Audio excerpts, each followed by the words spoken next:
Assalamualaikum warahmatullahi wabarakatuh. Selamat siang.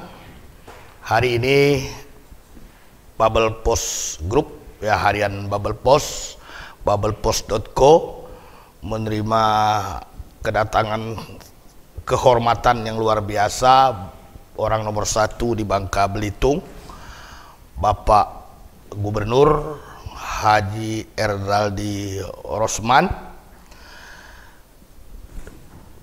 dalam kegiatan bingkai Geraha Pena di lantai 3 gedung Geraha Pena harian Bubble Post dalam rangka membicarakan seputar protokol kesehatan dan menghadapi pandemi COVID-19. Kita tahu bahwa Bangka Belitung ini termasuk daerah yang boleh dikatakan dari sekian provinsi yang sakit itu Bubble ini mungkin yang paling bagus dalam menghadapinya gitu. Pertama itu yang sakit mungkin yang terdampak, yang terpapar itu paling minim Pak Gub ya, dengan tingkat kesembuhan tertinggi se-Indonesia. Dan itu tentunya ada langkah-langkah yang luar biasa yang dilakukan oleh Bapak Gubernur dengan para stakeholdernya gitu, sehingga hal itu bisa dilakukan. Ada yang mengatakan itu karena Bubble diuntungkan karena posisi kepulauan. Saya sempat membantah itu Pak Gub. Kalau karena posisinya kepulauan, bukankah provinsi kepulauan ini bukan hanya Bangka Belitung? Daerah lain juga ada beberapa provinsi kepulauan yang kepulauannya justru lebih kecil-kecil lagi dari Bangka Belitung. Jadi kalau itu yang menjadi dasar, ya semestinya bukan hanya Bangka Belitung dong yang seperti itu. Nah, tentu ada langkah-langkah konkret yang luar biasa dan disiplin yang luar biasa sehingga Bangka Belitung bisa mendapat posisi yang boleh dikatakan penekanan terhadap pandemi ini bisa dilakukan, walaupun kadang meledak, tetapi itu kebanyakan klasternya karena dari luar.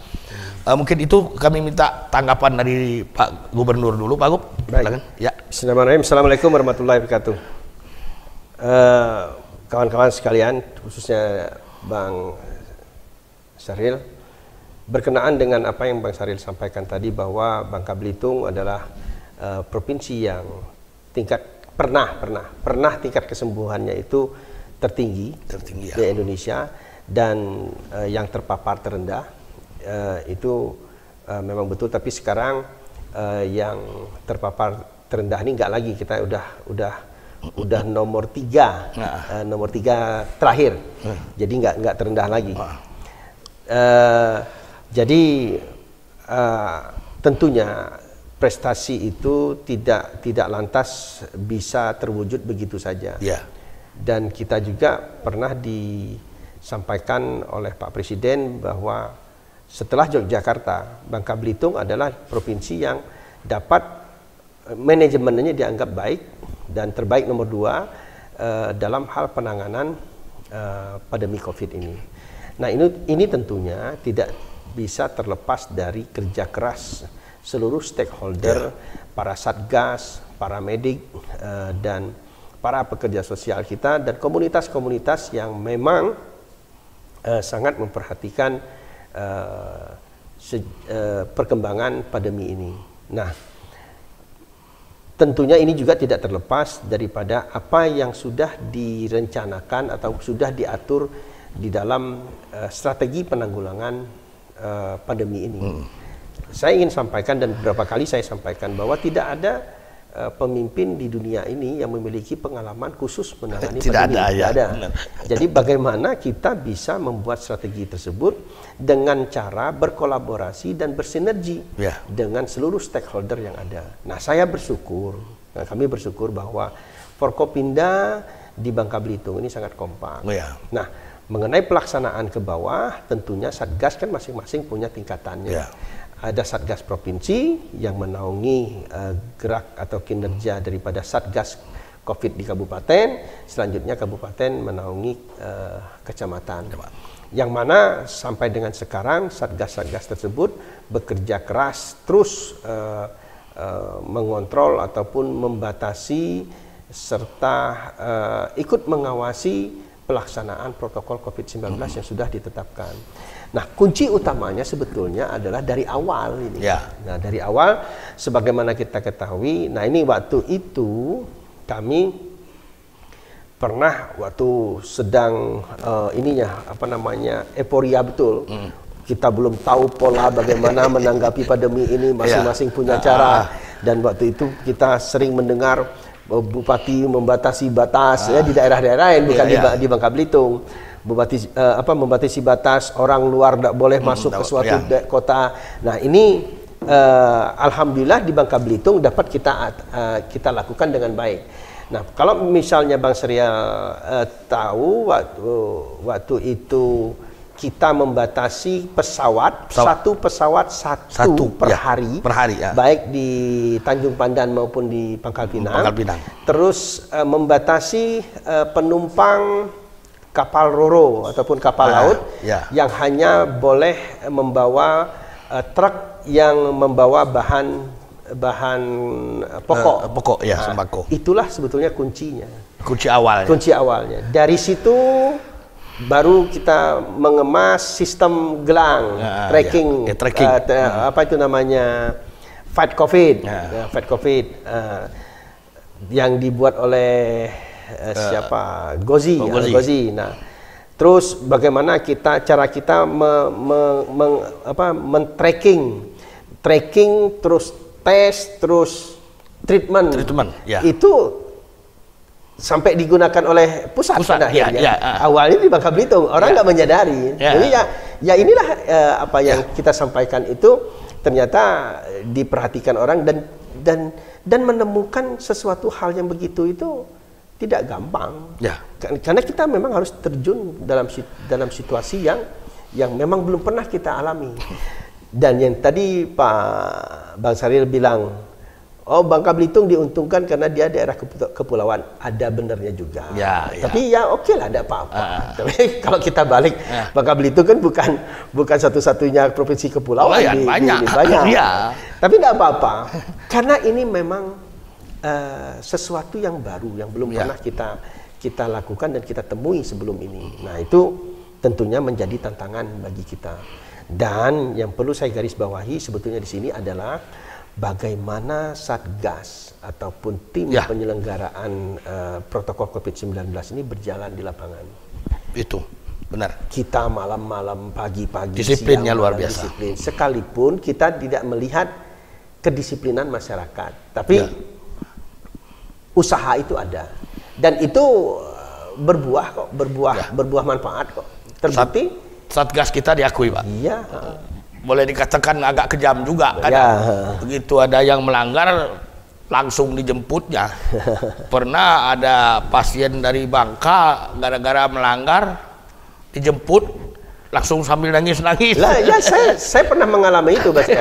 Jadi waktu itu saya buka TV kontrol di ruangan saya. Saya lihat salah satu waktu itu baru sekitar 1 minggu Fight COVID itu berjalan.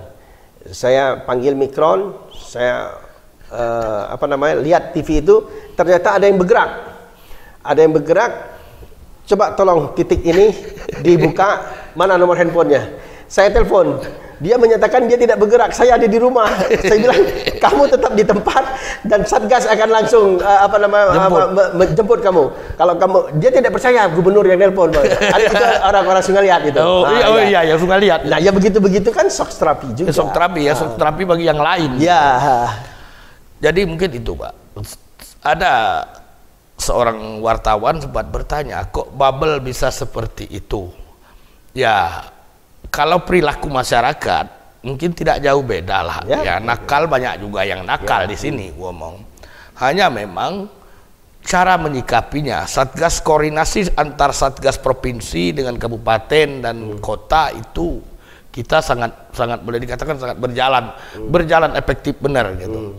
Bahkan ini yang terjadi dalam beberapa hari ini kan yang cukup menghangat ini yang dari Belitung Timur, yang sempat kabur dari ini katanya dari rumah sakit oleh media kita di sana, dikoordinasikan ke Satgas ini. Kepala Satgas ini Mikron cuma ngomong pokoknya yang menentukan sehat atau tidak itu rumah sakit. Kalau rumah sakit ngomong belum boleh pulang, jemput pulang lagi, harus dirawat lagi. Jadi memang nampaknya itu Pak, tidak boleh istilahnya ada ampunan gitu Pak Gubernur ya.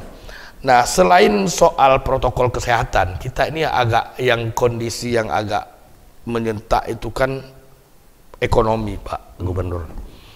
Dampaknya bagi perekonomian Bangka Belitung ini boleh dikatakan kan sebenarnya bukan hanya Bangka Belitung, sangat luar biasa semuanya, dunia, Indonesia termasuk kita tentunya Pak Gubernur. Apakah ada langkah-langkah Pak Gubernur untuk membangkitkan kembali pertama dari sisi perekonomian, dari segi kehidupan publik, mungkin kehidupan masyarakat, dari sisi pekerjaan warga masyarakat kita, yang kedua mungkin dari sektor pariwisata Pak Gub. Apa yang bisa langkah yang akan dilakukan untuk tahun 2021 umpamanya Pak Gub? Iya. Penekanan yang pertama kita adalah kita harus menjamin dan meyakinkan bahwa apa yang kita lakukan ini semata-mata ingin membuat masyarakat kita aman dulu. Ya, aman dulu. Aman, selamat, jauh daripada pandemi atau virus. Setidak-tidaknya terbiasa dulu lah menghadapi. Itu harus dulu diyakini bahwa apapun kebijakan kita, keselamatan daripada manusia itu harus diutamakan. Namun demikian, manusia ini kan ada yang mau diajak disiplin, ada yang tidak. Ya, ekonomi ini jalan terus. Iya. Tapi kita juga tidak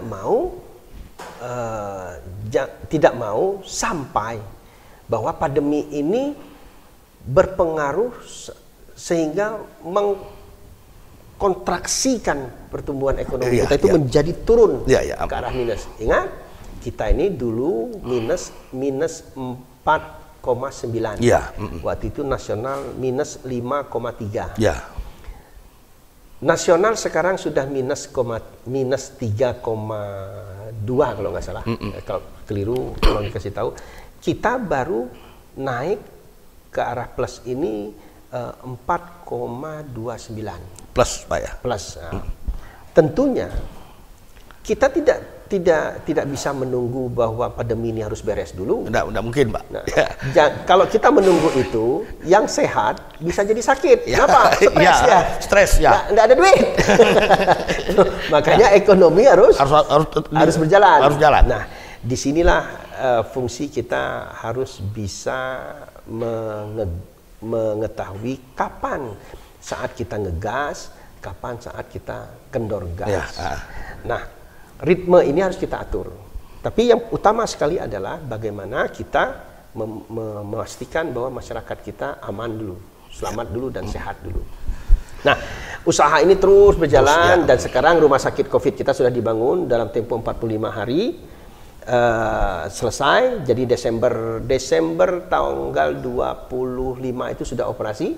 Rumah sakit? Ya, COVID khusus, karantina. Rumah sakit karantina khusus COVID. Itu ada 25 kamar untuk yang lengkap dengan alat apa nama itu? Pernapasan. Terus 75 itu untuk perawatan seperti yang OTG. Jadi berapa kamar itu, Pak? 100. Nah, ketika kita bisa kapan menentukan gas dan remnya ini, disitulah mainnya kita. Nah, kembali, kita ini adalah daerah yang pertumbuhan ekonominya itu agak juga dipengaruhi oleh sektor pariwisata. Ya. Nanti saya akan bicara ini agak berbagai sektor. Sektor ya. Di pandemi inilah membuktikan. Terbukti Pak Gubernur. Terbukti bahwa sektor ini jangan kita andalkan satu hanya pertambangan. Nggak bisa. Tapi terasa pariwisata berpengaruh Pak Gubernur. Terasa, sudah terasa. Kalau Belitung pasti. Cuma Bangka ini gitu. Pasti. Dan itu juga terasa. Bang. Nah, makanya bagaimana kita mengemas kebijakan strategi, bukan kebijakan, strategi kita membuat agar Bangka Belitung ini jangan lagi terus terkontraksi, tapi dia sudah mengarah ke pertumbuhan ekonomi. Ya. Memang ini berlaku bagi semua daerah, cuma kita agak lambat nih tumbuhnya. Karena itu tadi, kita terlalu mengandal ke pertambangan. Ya, pertambangan. Pertambangan ya, tetapi dia tidak memiliki daya ungkit yang kuat ketika kebijakan pertambangannya keliru. Keliru, Ya, benar. Di sini kita bisa lihat, ketika ekspor naik, ya. sektor pengelolaan turun, tetap tidak bisa pengaruh. Ya, terpuruk juga. Ya, terpuruk. Ya. Makanya harus nambang banyak belum tentu dapat mengungkit ekonomi kita. Ya, harus seimbang. Pemurnian hilirisasi dan pengelolaannya harus juga kuat. Nah, di sini perlunya kebijakan nilai tambah tambang ini. Ya. Maka berkali-kali saya bilang hilirisasi, sudahlah balok-balok itu. Ya. Hilirisasi cepat. Tapi kita bersyukur Sadai sekarang udah mulai. Udah mulai ya. Ada Sinomek masuk, ada Sinji Gelas masuk. Nah, tapi berbicara pariwisata, ini sekali lagi akan terpulang pengaruhnya kepada sikap dan perilaku masyarakat Bangka dan Belitung. Ya.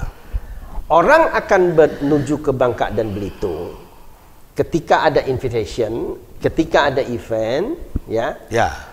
Orang akan lebih terpengaruh lagi ketika dia melihat contoh dan perilaku kita sehari-hari sekarang ini. Ya, ya. Maksud saya, ketika dia sudah berniat mau ke Bangka Belitung, tapi dilihat nanti di TV, orang naik motor tidak pakai masker, orang di restoran tidak pakai masker, pelayan restoran tidak pakai masker, cuci tangan tidak. Mundur dia. Mundur dia nggak mau.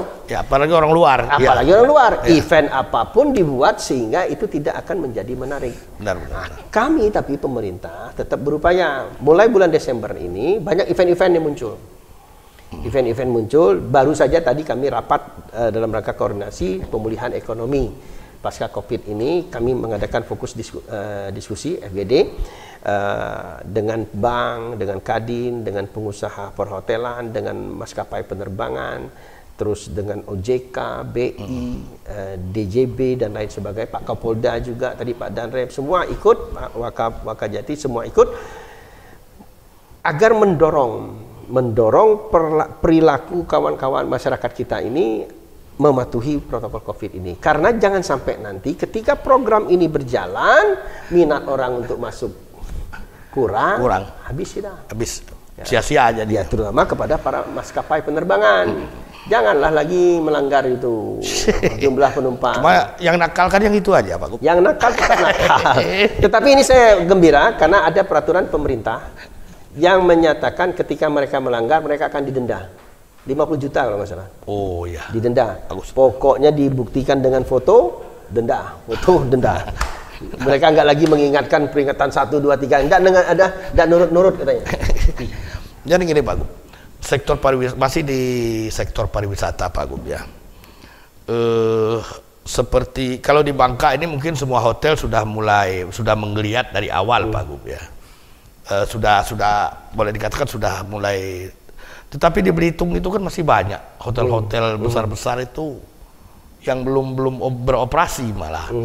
Jadi saya pernah menyampaikan ke Pak Gub ini bagaimana akalnya supaya hotel-hotel itu membuka diri gitu. Ini sepertinya hotel-hotel juga merasa sia-sia membuka diri karena belum ada pengunjung gitu kan. Betul. Tapi kalau kita saling menunggu kan keliru juga. Nah iya. Nggak bisa kita. Ya berarti mungkin pemerintah juga perlu menghimbau atau setidak-tidaknya memacu mereka untuk segera membuka diri. Mungkin ada hal yang harus dilonggarkan mungkin Pak Gub. Makanya kemarin saya sampaikan dalam surat pertama sekali pada waktu kita sudah mulai membuka, saya sampaikan surat kepada para bupati wali kota, khususnya untuk pajak perhotelan, restoran, itu coba untuk sementara ini tolong diperhatikan dan dipertimbangkan. Ya, itu pajak itu maksudnya. Pajak akan dipertimbangkan untuk tidak dipungut. Ya. Tapi itu semua kebijakan daripada pemerintah kabupaten kota. Kami hanya menyampaikan saja. Ya, setidaknya banyak kewenangan itu kan ada di kabupaten kota. Kalau kami hanya makro. Mikronya itu banyak di kabupaten kota. Ya, kalau umpamanya ada hal yang dilonggarkan, umpamanya kabupaten kota memberi kelonggaran dalam hal pajak, setidak-tidaknya kan pihak perhotelan ini hanya terbebani oleh kewajiban terhadap karyawan, gitu kan, biaya maintenance mereka hari-hari. Tapi kalau sudah dibebankan pajak juga, tamu nggak ada, ya itu makan dalam benar mereka, Pak Agung. Betul. Kemudian ada lagi Pak Agung, tadi bagaimanapun salah satu sektor di luar pariwisata, sekarang kan berarti kita sudah terasa bahwa ada sektor pertambangan, ada sektor pariwisata. Sektor pariwisata kita kan sudah terasa begitu dampaknya dalam pandemi ini. Ternyata pariwisata kita ini mempengaruhi ekonomi Bangka Belitung. Multiplier efeknya tinggi. Iya. Nah, tapi salah satu yang boleh dikatakan masih sangat tinggi itu kan pertambangan, Pak Gub. Ini harus kita akui gitu. Karena pertambangan ini kan kenapa efeknya terasa? Karena ya dia cepat. Dalam arti masyarakat kita pergi pagi, sore sudah dapat duit, kan gitu Pak Gub, imbasnya. Ini yang membuat apakah ada langkah untuk pertambangan, Pak Gub? Mungkin kemarin kan ada beberapa RKAB yang dikeluarkan gitu. Itu kan sebenarnya salah satu langkah untuk menggeliatkan ekonomi juga.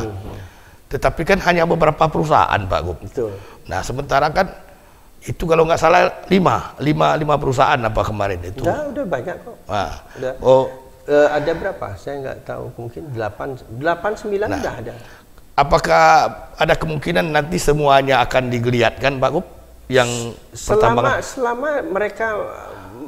mereka dalam mengajukan RKAB itu sesuai dengan ketentuan yang berlaku, kita keluarkan, tidak ada alasan kita mau nahan. Tetapi yang paling sulit ini adalah mereka harus menyiapkan CPI, Competent Person Indonesia. Jadi ada ahli yang harus bisa menilai berapa kandungan yang di dalam yang akan mereka ambil. Nah, bukan pemerintah provinsi, jangan salah. Oh, itu pusat, Pak. Pusat.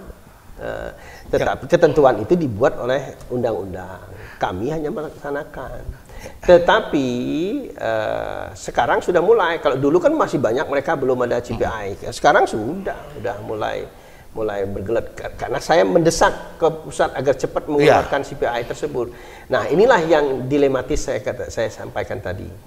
Kalau misalnya hanya sebagian perusahaan saja bisa menambang karena ketentuan itu tidak dipenuhi, ya yang terjadi akhirnya adalah masyarakat tidak tumbuh di bawah. Karena harganya nggak bersaing. Iya, nggak bersaing, ya benar. Nah, akhirnya yang tumbuh adalah penyeludupan.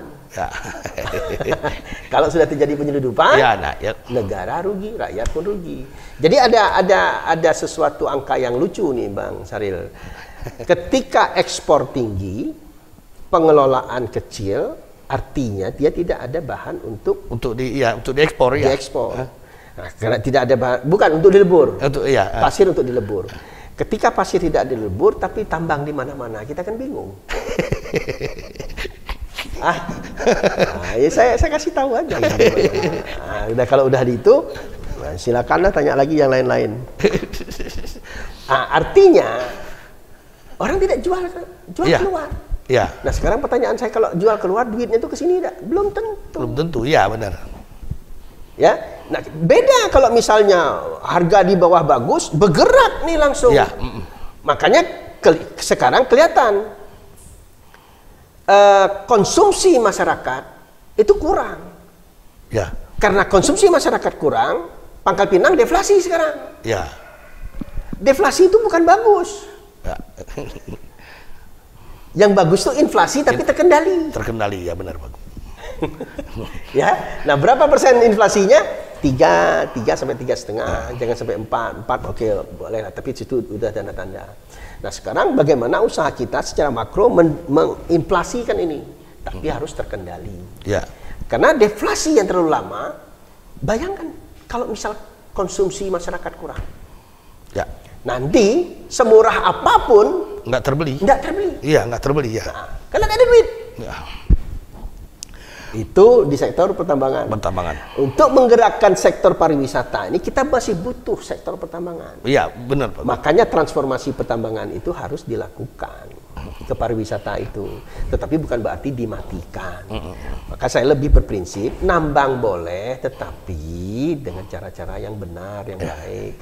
Terus lakukanlah hilirisasi itu.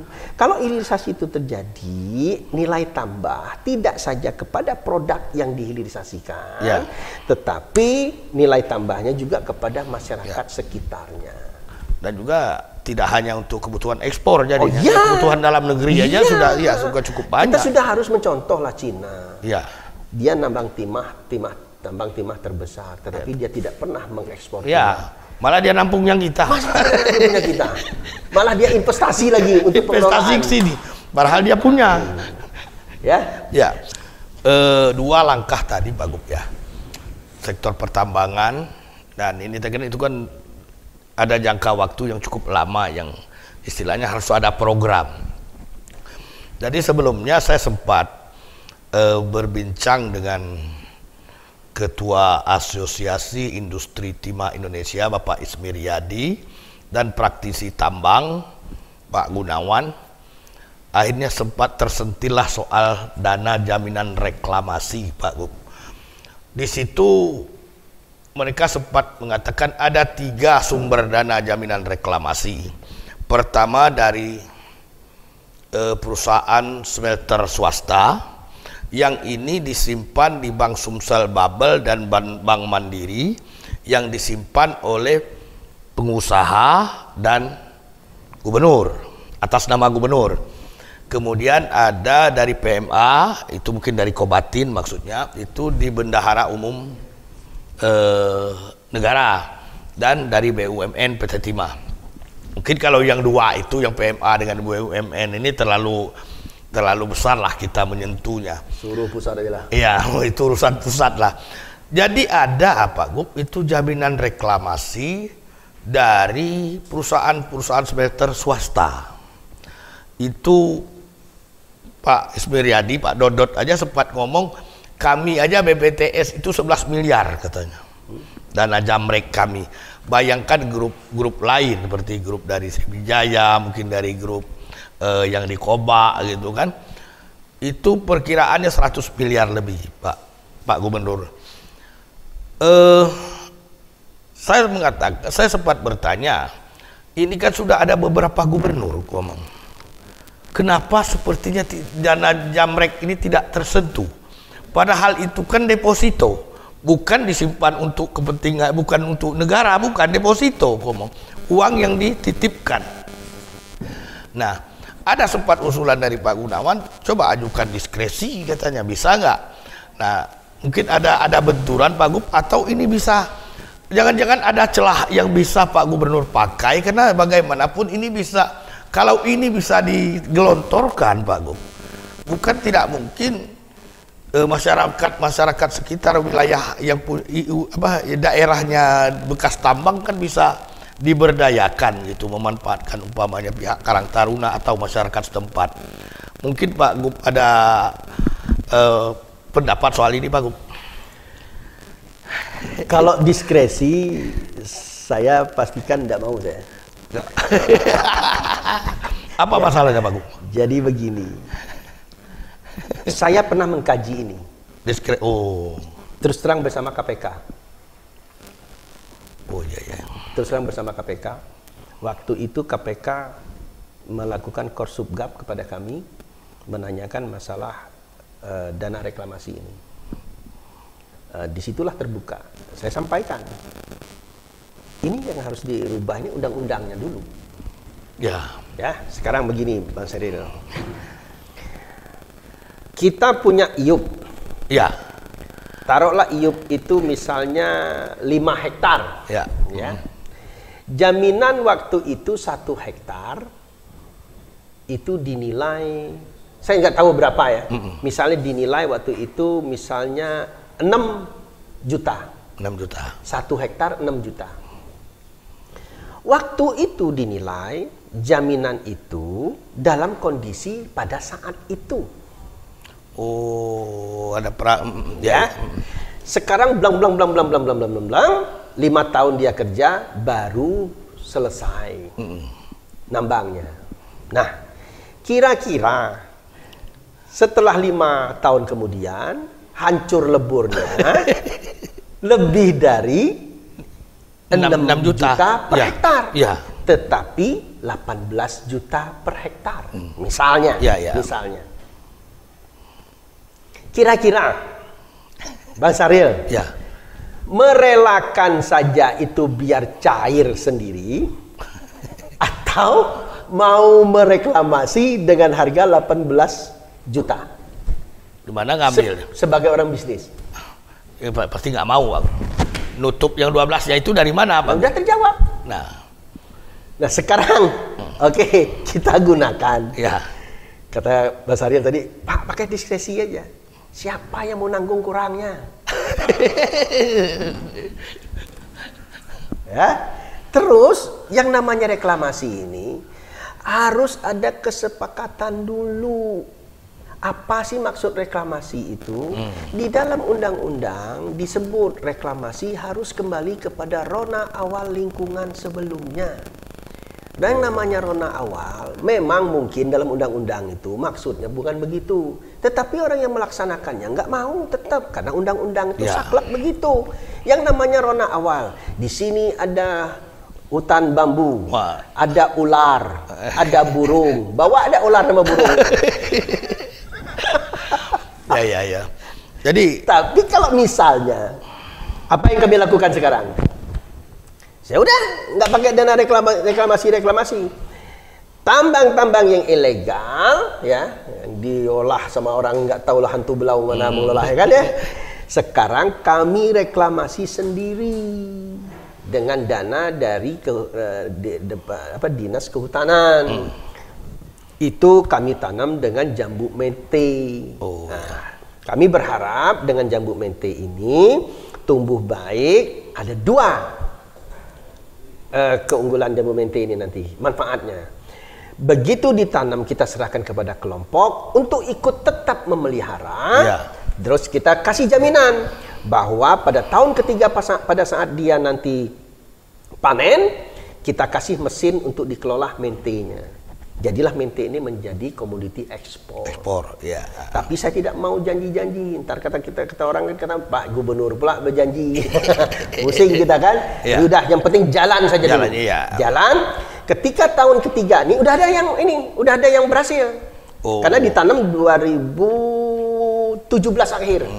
Begitu saya jadi gubernur, saya langsung tugaskan Kepala Dinas Kehutanan untuk melakukan itu. Nah, sekarang sudah kurang lebih hampir 2.000 hektar yang ditanam. 2.000 hektar.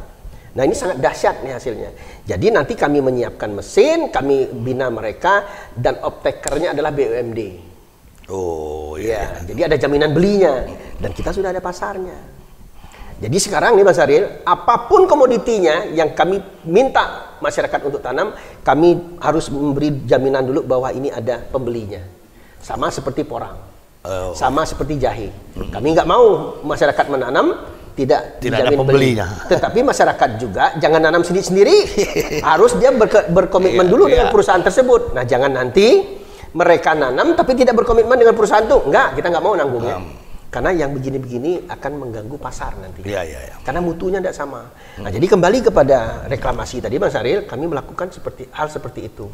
Sama hutan bakau. Hutan bakau yang rusak karena tambang ini kami tanam bakau bersama apa itu namanya ya ini batu rusak kerucut ini bukan BKSDA. Saya lupa namanya. Pokoknya instansi vertikal dari kehutanan yang mengurus tentang reklamasi. Bakau ini kita tanam bakaunya. Kan di sekitar masih ada bakau hidup.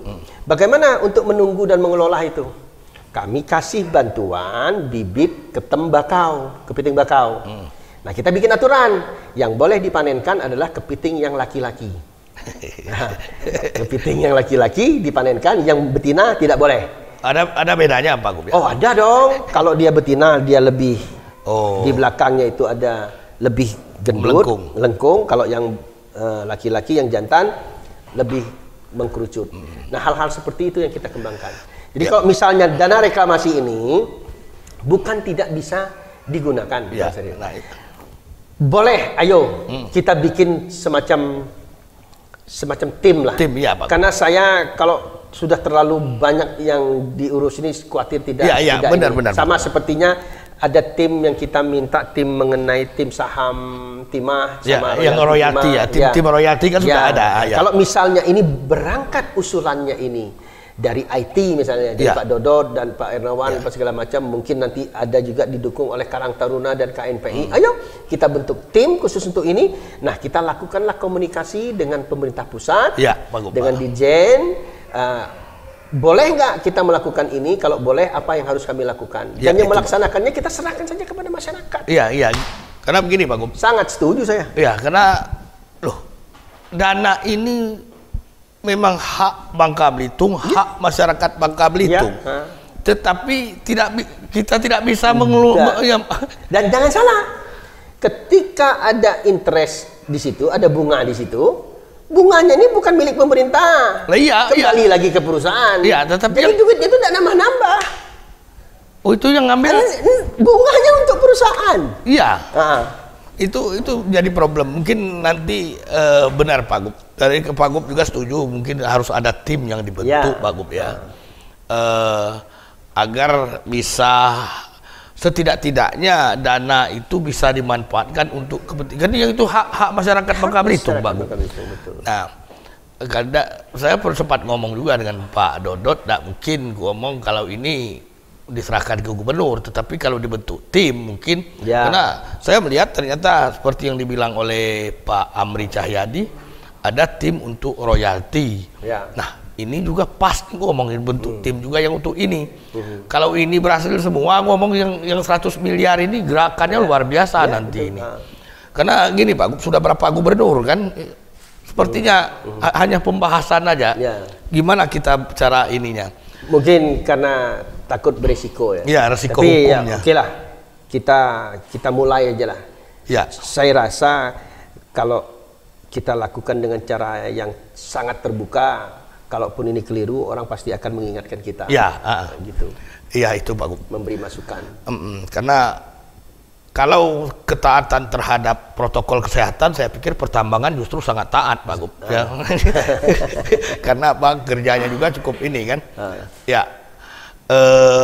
Mungkin Pak Gub tolong soal untuk closing statement soal prokes gitu. Oke, ya baik. Bapak Ibu sekalian, para pemirsa Bubble Post yang selalu setia, saya ingin menyampaikan kepada kita semua bahwa betapa pentingnya kesehatan kita bersama. Tentunya kesehatan kita ini adalah suatu aset yang tak terbilang. Dia akan sangat mempengaruhi apapun kehidupan dan aktivitas kita.